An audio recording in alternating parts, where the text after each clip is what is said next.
presidente del partido Generación de Servidores, uno de los partidos que no son de los partidos mayoritarios, que mejor papel desempeñó en el pasado torneo electoral. Carlos Peña, ingeniero Carlos Peña nos visita hoy día. Buenos días. Bueno, un honor estar entre amigos iniciando la semana. Y Eso augura una semana de victoria y de éxito con la ayuda de Dios. Y se mantiene activo. Yo le decía aquí, fuera de cámara, que tiene muchos funcionarios al salto de la curva. Bueno, nos tocó. Creo que la historia convoca a los hombres a jugar determinados roles, determinados papeles, y cobarde y pusilánime sería el que renuncie a jugar esos roles. Pudo haberle tocado a uno de a ustedes le tocó desde este lado de la trinchera, ¿no? Pero al fin de cuentas es una trinchera y es un lugar que debe ser ocupado con mucha honorabilidad y honra, como también ustedes lo hacen desde la comunicación.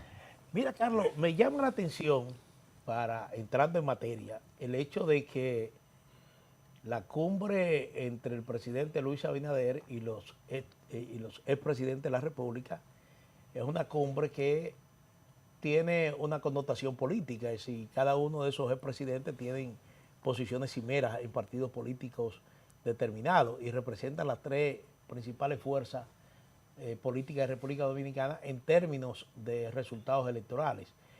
Pero ese pacto que se convocó, ese gran pacto de nación, donde estaba también el resto de la fuerza política de República Dominicana, ese pacto ha sido hasta cierto punto no tocado por el gobierno. Es decir, ustedes, el resto de las organizaciones políticas, no han sido llamados a participar de este debate, a no ser por la convocatoria que se ha hecho en el Consejo Económico y Social.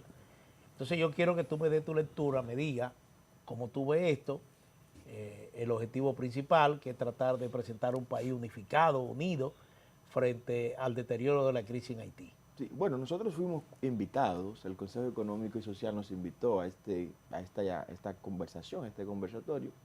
Nosotros declinamos la invitación y le hicimos de conocimiento al Consejo Económico y Social que no participaríamos en esta cumbre, porque se trata, una vez más, de una estrategia de distracción del presidente del gobierno de los temas grandes y temas nacionales de la República, incluyendo el mismo tema migratorio que se iba a tratar ahí. ¿Por qué razón?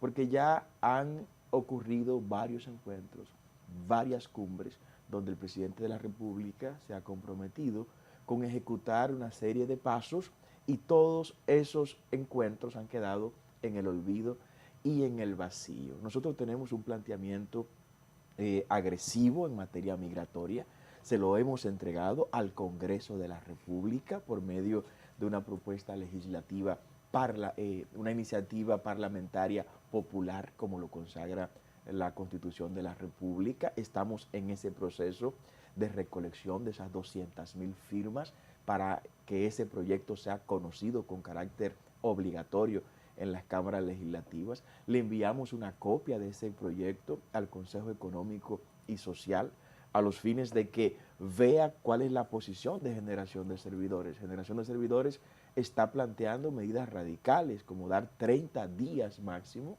a todos los ilegales en República Dominicana para que de manera espontánea salgan de nuestro territorio. Al término de estos 30 días, pues comenzar las más grandes deportaciones que se hayan realizado al sur del río Bravo, acá en América Latina, sin contemplación, guardando los derechos humanos de cada persona, pero siendo inflexible con la protección de la República Dominicana. Nosotros estamos planteando acá que esas deportaciones se graben, se firmen, que se vean 400, 500 autobuses, una en fila detrás de la otra, y que eso se le envíe a la comunidad internacional para que vean que no estamos jugando. ¿Qué es lo que ha visto la comunidad internacional?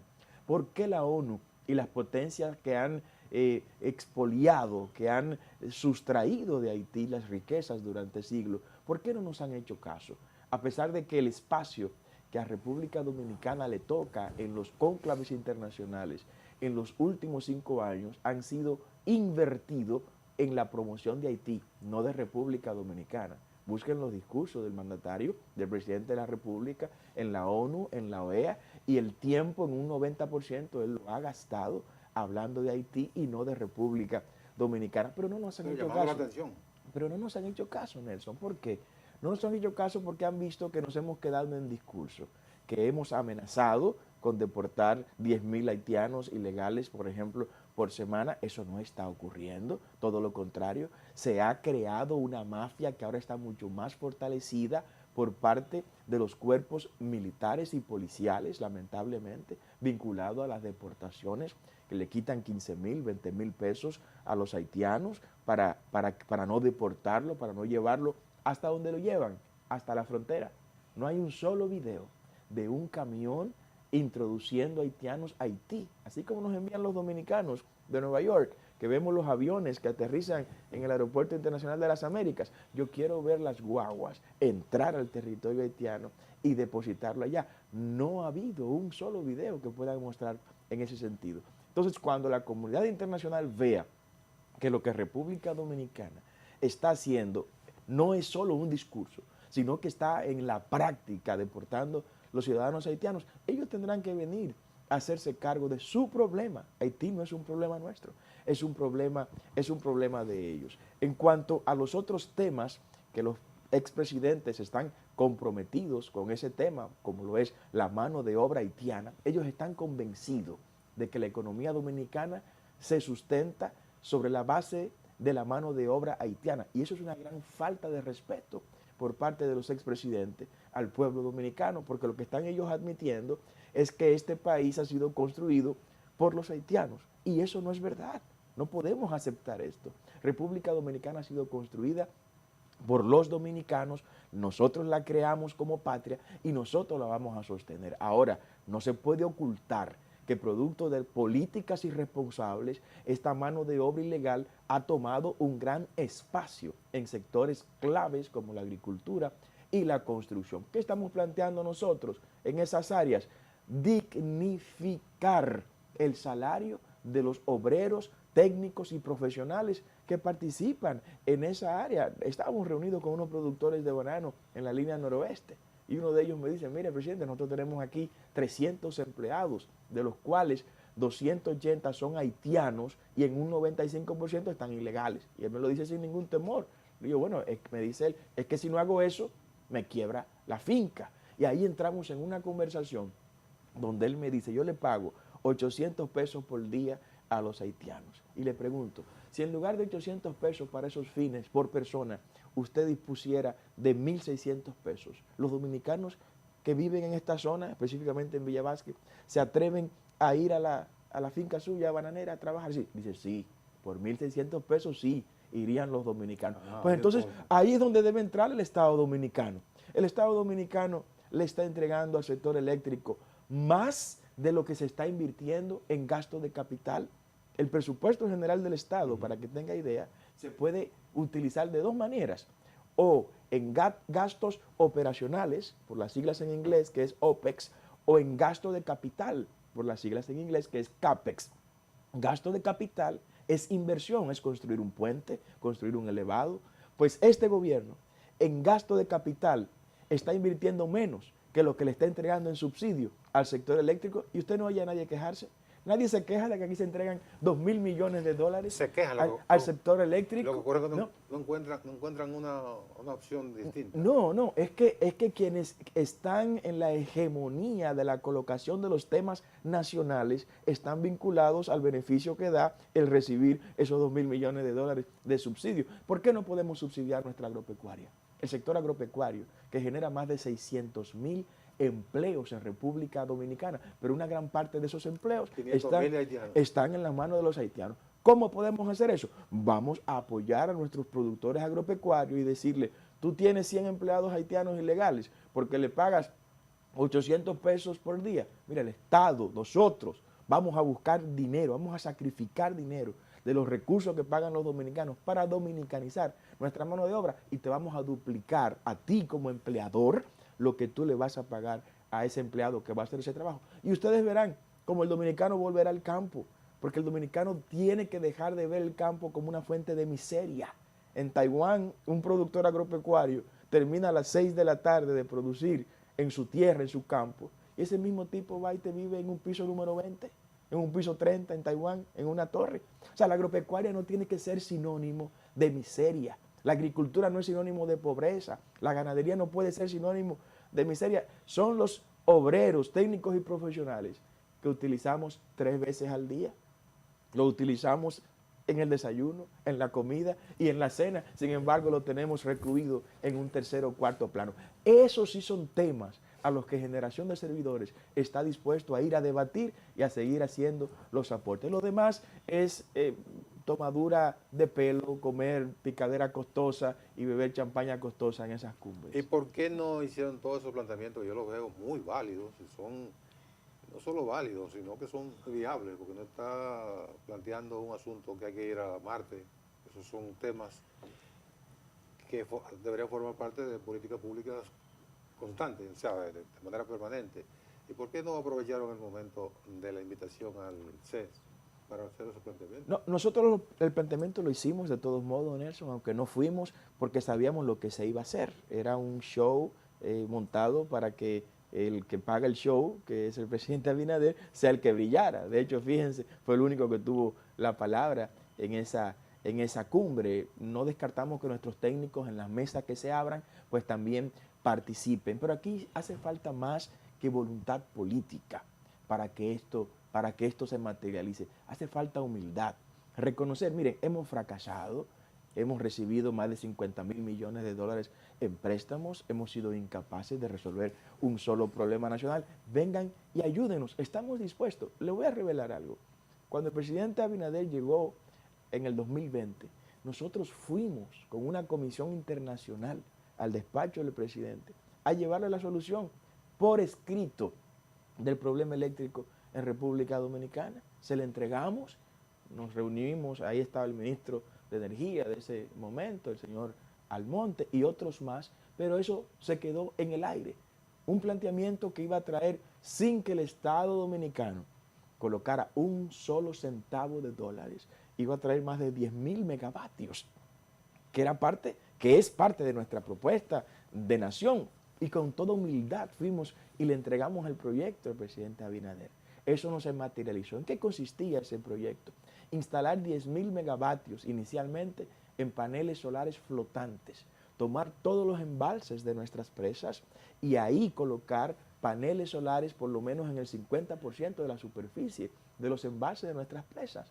Los estudios técnicos que tenemos indican que con la capacidad de superficie en metros cuadrados que tenemos en nuestras presas, podemos instalar no 10.000, probablemente más de 20.000 megavatios, pero iniciamos con 10.000 megavatios. ¿Qué ventaja tiene instalar estos paneles solares encima del agua? Que desaparece lo que se conoce como el efecto Joule. El efecto Joule en física es el calentamiento, la pérdida de energía producto de calentamiento en los dispositivos que producen, transmiten y distribuyen energía eléctrica. Cuando usted pone un panel en tierra, un panel solar en tierra, producto del calor que se genera, pues se pierde cerca del 25% de la capacidad del panel.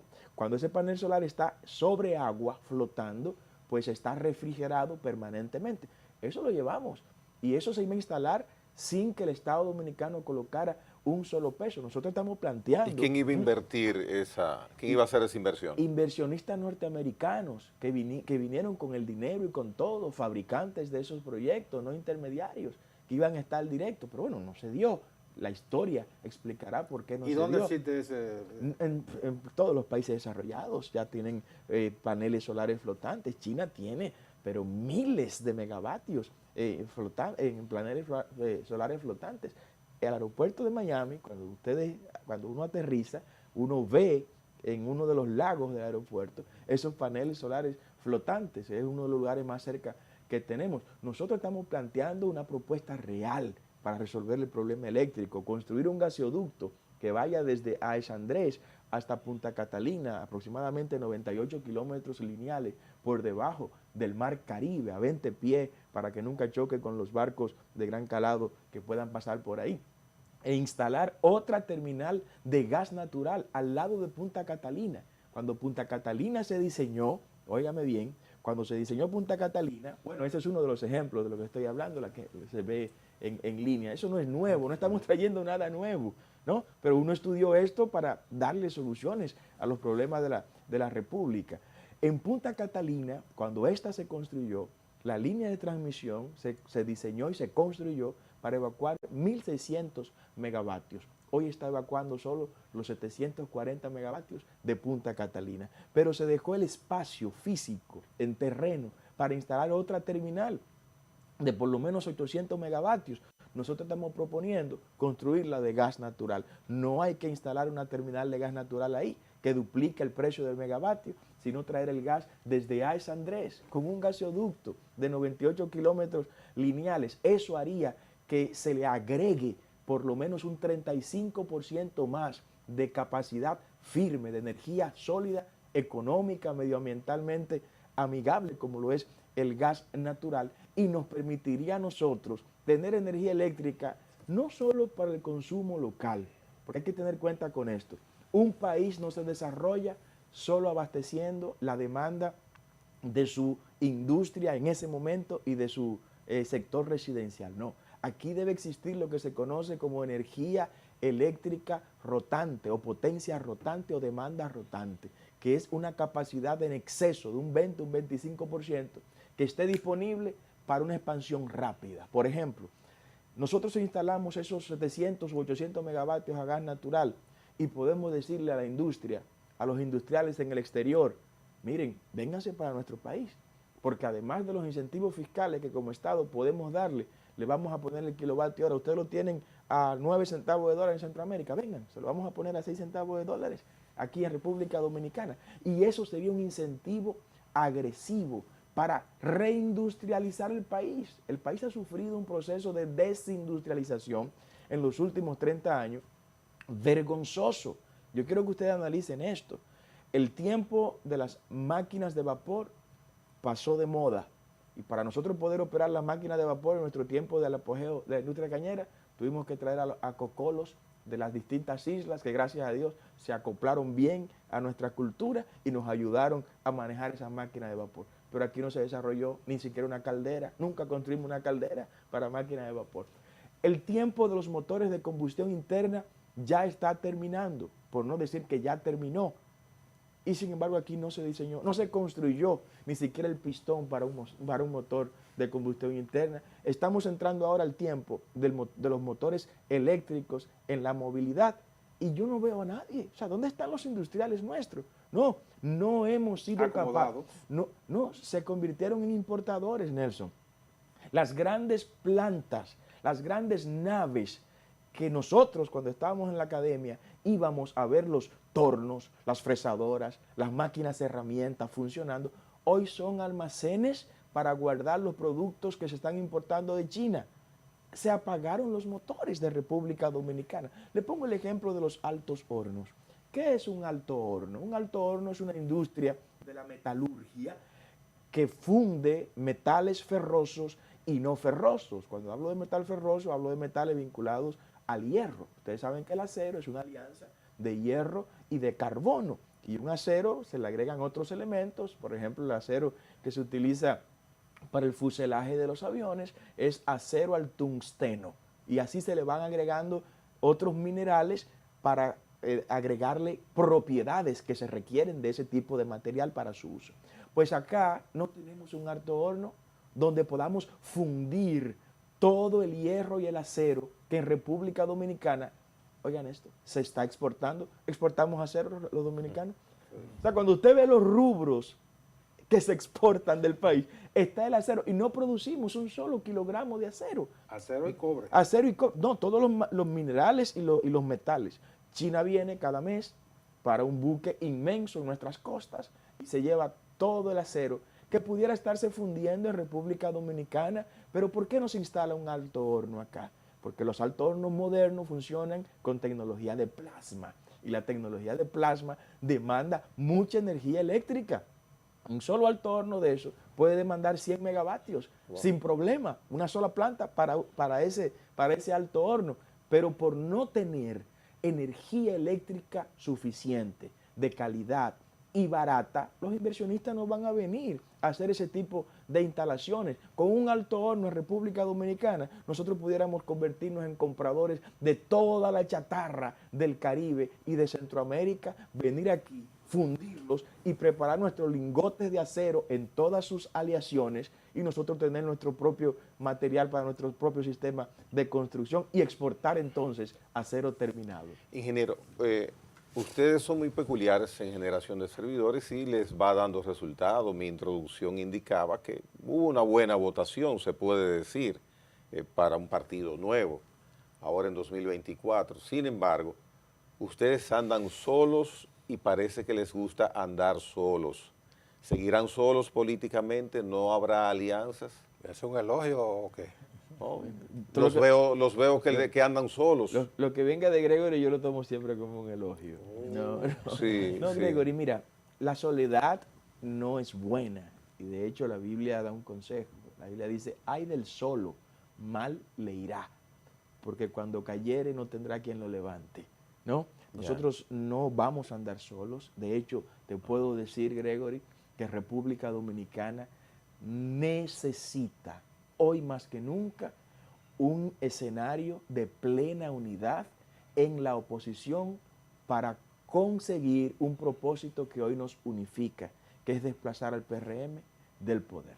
El PRM no puede continuar en el gobierno más allá del 2028. En aras de eso, estamos en pleno derecho y en plena disposición de concertar la más amplia alianza de los sectores políticos, sociales, religiosos, que entiendan que el país debe cambiar de rumbo. Y esa decisión y esa postura está por encima de cualquier apetencia personal o institucional que como partido Generación de Servidores tengamos. Lo que nunca vamos a ceder en cualquier tipo de alianza que se haga en el futuro y de cara al proceso electoral del 2028 son los principios fundacionales de Generación de Servidores, como lo es el respeto a la vida desde la concepción, el respeto a la familia, el respeto a la patria, las alianzas internacionales con los amigos tradicionales de República Dominicana, el cerrar las puertas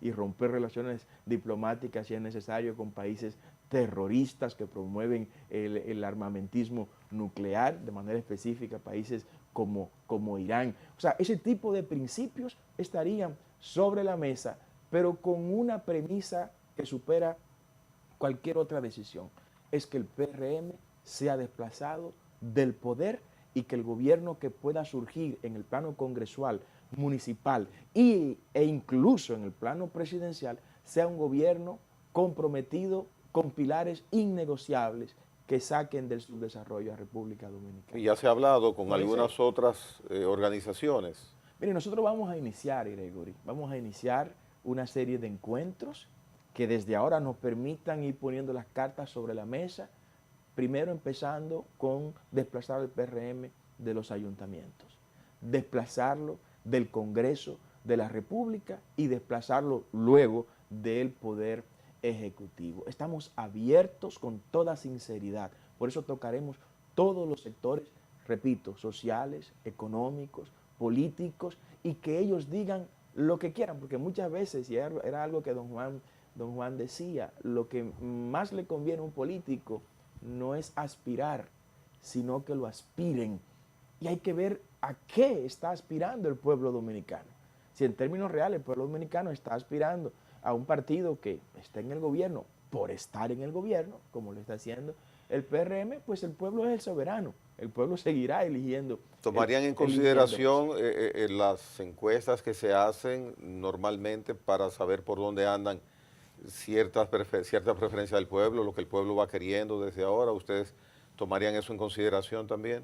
Miren, las encuestas, Gregory, al igual que los periódicos, en su gran mayoría, tienen dueños y los dueños tienen intereses, ¿no? Entonces utilizaríamos diversos mecanismos para evaluar todo eso, porque tú puedes tener un 18% de valoración, pero tener un 74% de tasa de rechazo, entonces hay que ver, tú eres un problema como candidato, ¿no? No tienen forma de quitarle a los que debemos quitarle para para crecer. Son variables que hay Muy que ponderar. inteligente, Carlos Peña. Tiene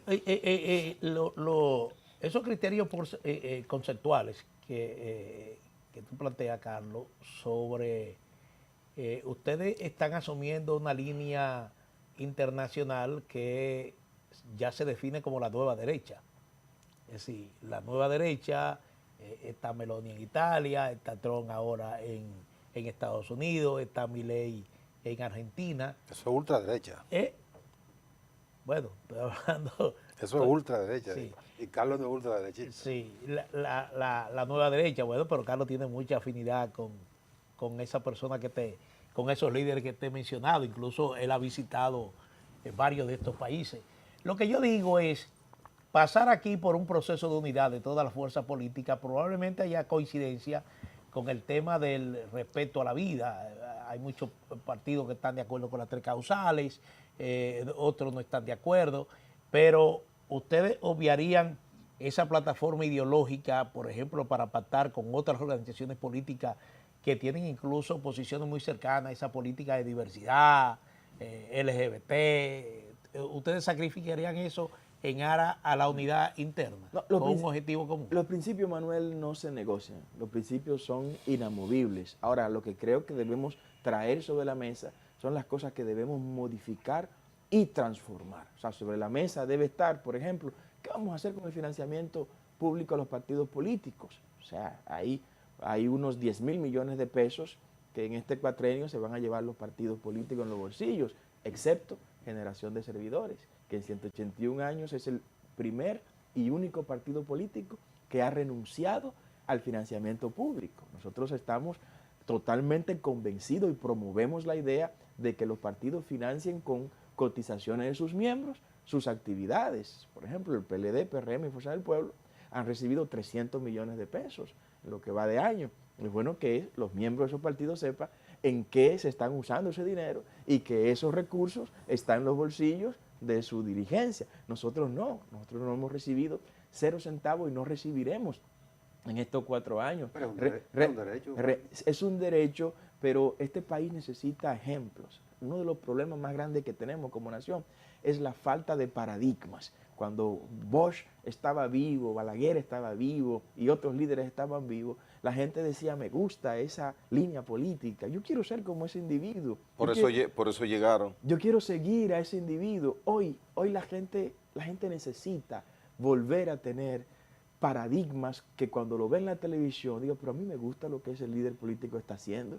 Yo quiero seguir los pasos. Me gustaría ser parte de esa organización, pero cuando ve el dominicano los partidos políticos, lo primero que ve es a Figueroa Agosto, a César el Abusador, a Miguel Gutiérrez, a Quirino, y cuando uno quiere sacar la cabeza, viene y le sacan el capo que lo financió, y así por el estilo. Entonces, eso tenemos que borrarlo. Es un sacrificio, nos tocó a nosotros ser los sacrificados para dar el ejemplo. Y estamos diciéndole al pueblo dominicano, si ustedes están buscando dignidad en la política dominicana, que hay un partido que rechazando un derecho legal que le corresponde, le está diciendo a los organismos que administran los fondos públicos, esos más de 50 millones de pesos que le tocaban a generación de servidores, por favor inviértanlo en deportar los haitianos ilegales, inviértanlos en salud, inviértanlo en seguridad ciudadana. Eso es lo que nosotros queremos y nos gustaría que los demás partidos políticos, especialmente los 3 que están delante de nosotros, pues asuman ese modelo y que le digan al pueblo dominicano, también estamos dispuestos a sacrificarnos como lo hizo Henry. ¿A cuántos millones, dice usted, han renunciado? Son más de 50 millones. ¿Que les correspondía a ustedes? Que nos correspondía en el periodo. Parecería que ustedes están, o sea, para ponerlo bien claro, es una posición que debería ser la correcta, o sea, de todos los partidos. Pero me da la impresión de que ustedes están actuando como llaneros solitarios. ¿Por qué lo digo? Porque en los últimos tiempos, a partir de que se estableció el financiamiento de los partidos políticos, muchas organizaciones no tienen como meta llegar al gobierno, ganar las elecciones, sino conseguir un 5%. Porque un 5% le plantea una asignación importante que lo convierte en una empresa lucrativa. Y entonces ustedes parecería que están actuando solos en el escenario, en esa visión que, reitero, debe ser la correcta, porque los recursos del Estado deberían ser invertidos en beneficio de toda la colectividad y no de grupos individuales. Eso por un lado, y para que conecte también, que no es el caso de ustedes, porque sé que se van a cuidar mucho, renunciar al financiamiento público abre la oportunidad de que un Figueroa Agosto, un Quirino, ¿cómo se llama? El abusador y cualquier otro que parezca, pesque el río revuelto.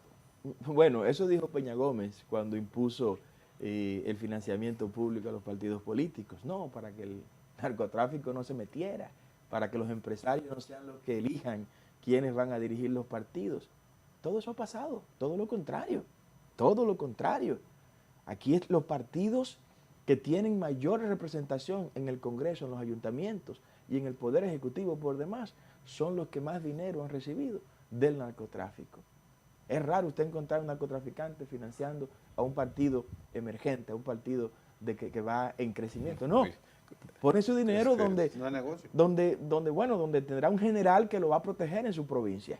Pone su dinero donde tendrá un ministro al que podrá llamar y decirle, mira, voy a pasar tal cosa por tal sitio, mueve los guardias de ahí o mueve la gente que va a supervisarme. No, no ha surtido el efecto que el pueblo creyó que podía surtir el financiar los partidos políticos, que era evitar que el narcotráfico entrara. El narcotráfico ha entrado. Hoy el Congreso, lamentablemente, tiene una gran representación de legisladores vinculados y que su origen y el origen de su fortuna está vinculada al narcotráfico y la justicia está ahí. Lo que quiero es que al dominicano se le deje manejar su dinero. Uno de los problemas que tienen los partidos progresistas y lamentablemente los tres partidos que están delante de nosotros en sus propios estatutos se definen como progresistas o de izquierda. ¿El PRM? Sí, el PRM. El PRM es socialdemócrata. En los estatutos del PRM está definido como un partido socialdemócrata. La socialdemocracia, pues es la izquierda que está gobernando de manera escandalosa ahora mismo en España y no por casualidad tenemos en el país una serie de funcionarios y exfuncionarios del PSOE que están viviendo acá y asesorando a este gobierno con salarios en este gobierno y haciendo grandes negocios con este gobierno, porque se trata de la misma cosa. Entonces, ¿qué problema tienen los partidos progresistas? Que solo hablan de redistribución de riquezas, pero ellos no crean riquezas. Ellos te quitan tu riqueza como ciudadano para entonces ellos repartirla. ¿Y cómo te la quitan? Por la vía de impuestos. Este gobierno, por ejemplo, y es una de las demandas que tenemos, este gobierno creó un impuesto en el año 2021 con una ley que se aprobó en el 2020, que es la ley 225-20, la ley de administración de los recursos o de los desechos sólidos. Esa ley creó el impuesto a los desechos sólidos. Por concepto de esa ley, a ustedes y a mí nos han quitado en lo que va de gobierno 9.000 millones de pesos. Nosotros hemos demandado al ministro de Medio Ambiente, el señor Paíno Enríquez, para que él explique dónde él ha puesto esos 9.000 millones de pesos, porque él tiene una doble condición. Él fue el director del fideicomiso OD Sostenible, que es el que cobra ese impuesto, y después de ahí, pues fue ascendido a ministro. De manera que OD Sostenible depende también del Ministerio de Medio Ambiente, lo que lo hace a él responsable mayor del uso de esos recursos. 9.000 millones de pesos. ¿De qué manera ustedes lo han solicitado? No, está en el Tribunal Superior Administrativo. Es una demanda que es producto de él violar la ley de libre acceso. Porque por la ley Pero de libre acceso, ustedes lo solicitaron por la ley de... Por la ley de por la libre ventanilla acceso, le solicitamos la información y no hubo respuesta. No hubo respuesta. Involucramos a doña Milagros Ortiz Bosch para que interviniera. Ella le envió una carta al ministro. Tampoco con esa carta el hombre respondió. Ahora tendrá que respondernos en los tribunales. ¿Por qué viene esta investigación? Porque cuando usted mira los vertederos del país, los vertederos están en peores condiciones en este momento que cuando lo encontraron en el 2020. Y la excusa para crear ese impuesto fue el sanear los vertederos de República Dominicana.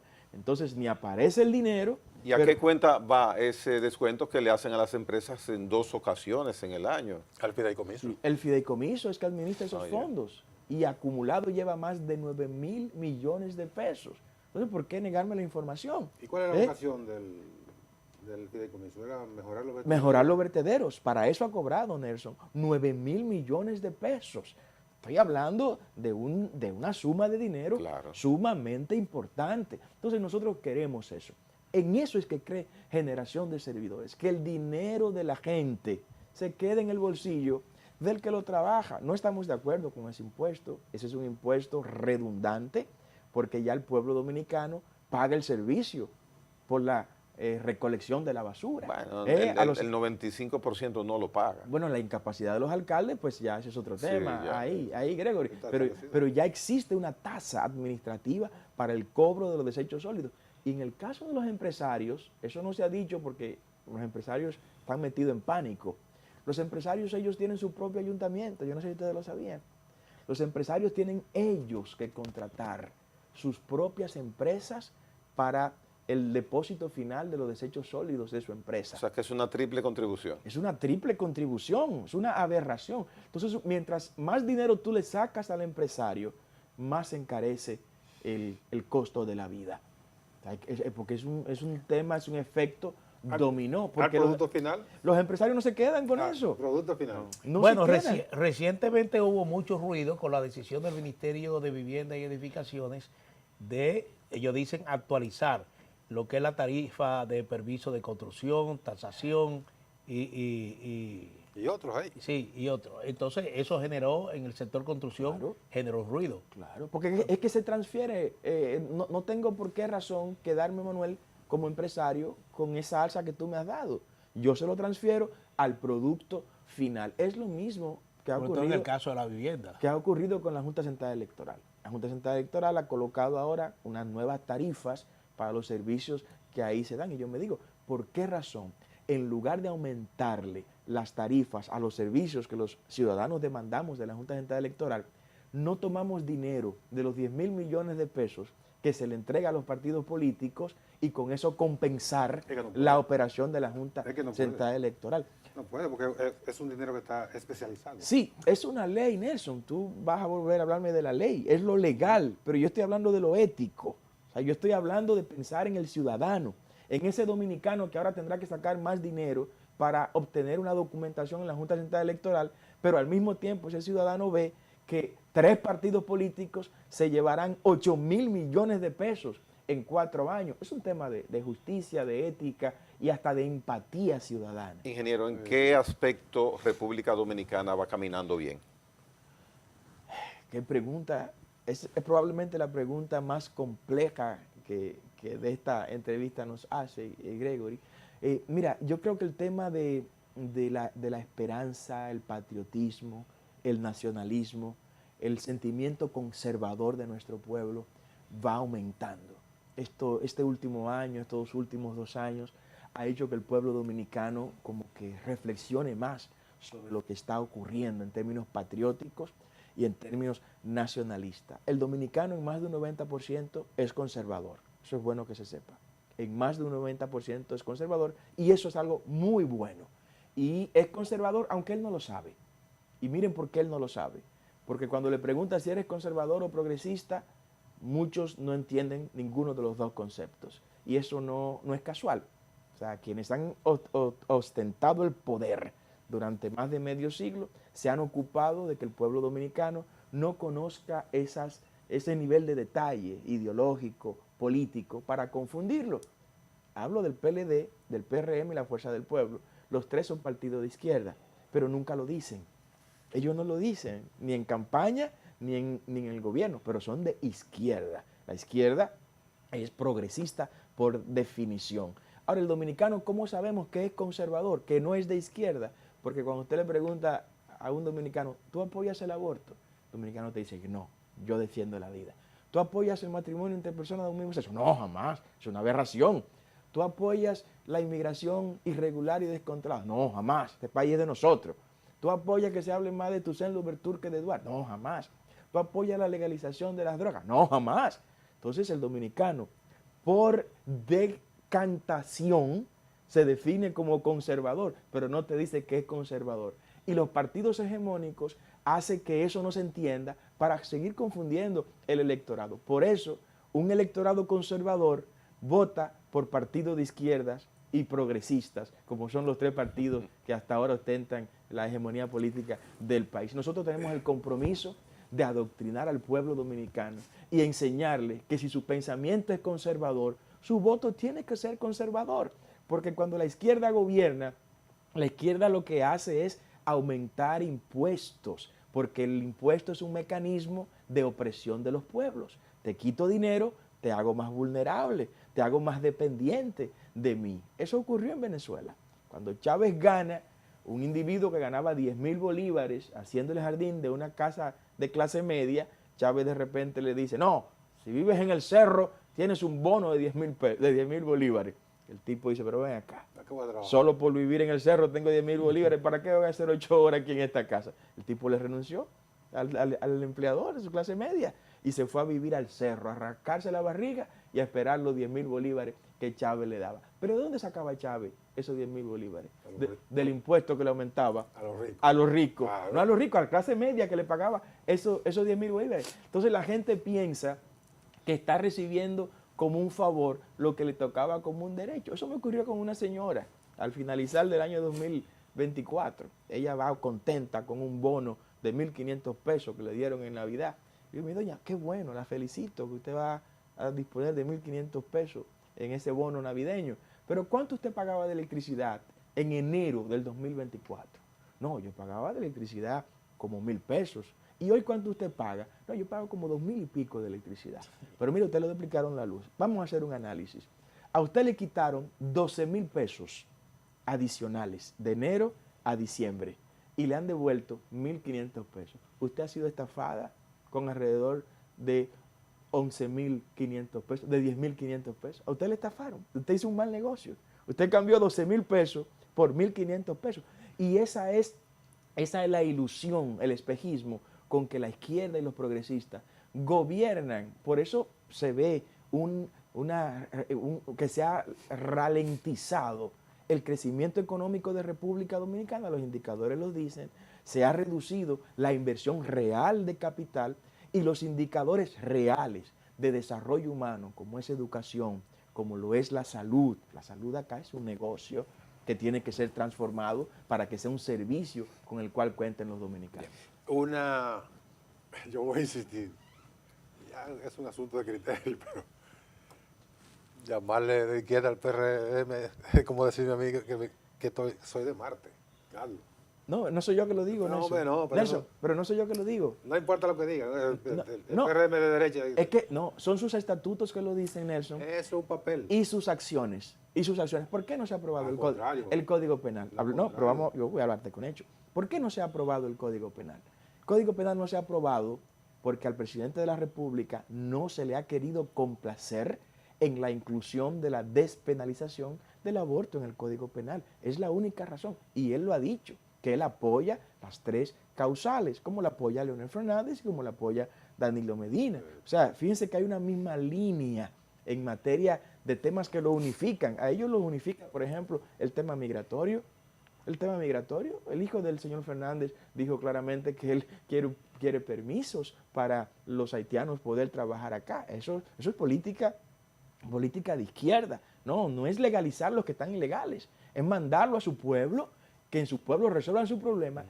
Y cuando nosotros necesitemos mano de obra extranjera, que eso llegará cuando no haya un dominicano desempleado, entonces tenemos que definir cuál es el tipo de inmigración que queremos.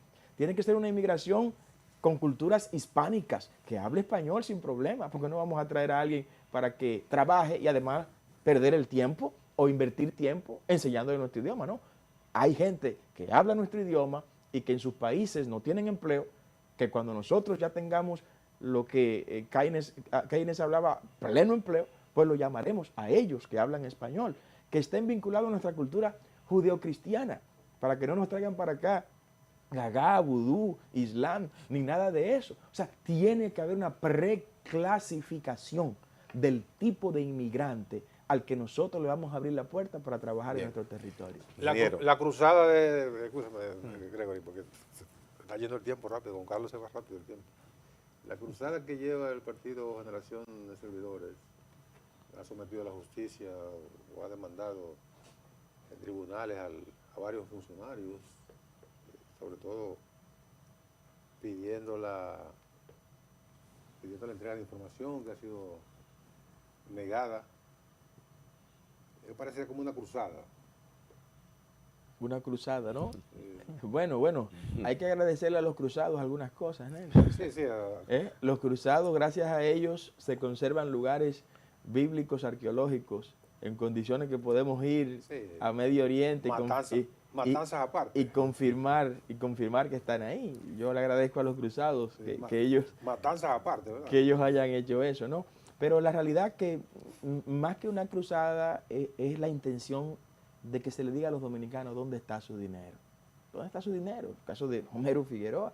Homero Figueroa nos está ocultando cómo él ha usado 13,000 millones de pesos ahí en la DIECON y no ha habido manera. Tenemos desde el año pasado detrás de esas informaciones y nos la está ocultando. Bueno, ya el día 9 del mes que viene tenemos audiencia para que él entonces muestre las informaciones que hemos solicitado. No descansaremos hasta que al pueblo dominicano, como dijo Malcolm X, los de arriba no tendrán paz, mientras los de abajo no tengan justicia. Bien. Ingeniero Carlos Peña, muchísimas gracias por haber venido por primera vez este año a este programa. Así que estaremos pendientes de las actividades que es su característica. Él vino este año. Yo había venido este año. Este año usted vino. Claro sí, ya estaba preocupándome, porque no puedo dejar a los amigos tanto tiempo solos. No. Bueno, pues permanezca un poquito más de tiempo en el país. Sí.